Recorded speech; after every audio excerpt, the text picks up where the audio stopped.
বর্তমানে কর্মরত আছেন, যারা 5-6 পূর্বে ট্রেনিং করেছেন কিন্তু 2010 বা তারপরে জয়েন করেছেন বি ক্যাটাগরি শিক্ষক হিসাবে, ট্রেনিং এর বৃত্তিগত সুবিধা পাননি, তাদের জন্য একটা সাম্প্রতিক হাইকোর্টের রায়ে বেশ কিছু প্রশ্নচিহ্ন এবং তার সমাধানের যে রাস্তা দেখা দিয়েছে, সেই বিষয়ে আজকের এই লাইভ করছি উস্তি ইউনাইটেড প্রাইমারি টিচার্স ওয়েলফেয়ার অ্যাসোসিয়েশনের পক্ষ থেকে।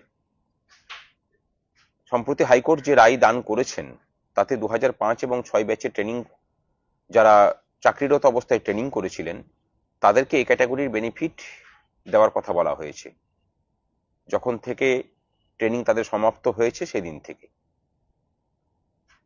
এখন এই প্রসঙ্গে প্রশ্নচিহ্ন দেখা দিয়েছে, তাহলে যারা ফ্রেশার ভাবে মানে চাকরি না পাওয়া অবস্থায় যারা ট্রেনিংটা ওই ব্যাচে ট্রেনিং করেছিলেন বা তার পূর্বে যারা ট্রেনিং করেছেন তাদের ক্ষেত্রে কি হবে? এই বিষয়ে আমাদের সংগঠন মনে করে যে তাদেরও এই ক্যাটাগরি প্রথম দিন থেকে পাওয়া উচিত, অর্থাৎ 2010 সালে যখন যারা জয়েন করছেন তখন থেকেই তাদের এটা প্রাপ্য হওয়া উচিত। তাহলে শিক্ষক শিক্ষিকাদের প্রশ্ন হচ্ছে, তাহলে এই বিষয়ে তাদের ভূমিকা কি? আমাদের সংগঠনের পক্ষ থেকে আমরা জানাচ্ছি যে আপনাদেরকে কিচ্ছু করতে হবে না। এই বিষয় নিয়ে কেস করার জন্য যে প্রস্তুতি এবং তার যে কাগজপত্র জোগাড় করা, তার জন্য পড়াশোনা করা, গ্রাউন্ড তৈরি করা, এই সমস্ত কিছুর কাজ কিন্তু বেশ কয়েকটা মাস ধরে চলছে। কেস রেডি হচ্ছে, খুব দ্রুত এই বিষয়ে মামলা হতে চলেছে। এক্ষেত্রে আবার প্রশ্ন হতে পারে যে তাহলে মামলা করলে কি তার সুবিধা সকল প্রাথমিক শিক্ষক শিক্ষিকা পাবেন যারা 2010-এ জয়েন করেছেন? আমাদের উত্তর যে সকলেই পাবেন।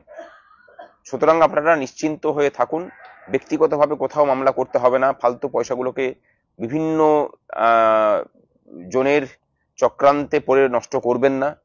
যত বেশি কেস হবে, কেসগুলো ঠিকঠাক ভাবে না সাজাতে পারলে তাতে বিভ্রান্তি বাড়বে। এই নিয়ে পূর্বে কেস হয়ে সেই কেস হেরে বসে আছে অনেকে। ভরসা রাখুন, আমরা যখন দায়িত্ব নিয়েছি এই বিষয়ে কেস জিতে সকলের অধিকার প্রতিষ্ঠা করার দায়িত্বও আমরা নিচ্ছি। ভরসা রাখুন, কাউকে কোনো পয়সা দিতে হবে না। এই বিষয়ে কেস করার জন্য যদি কোনো পয়সা লাগে আমরা যথাসময়ে আপনাদের কাছ থেকে চেয়ে নেব, কিন্তু আপাতত ভাবে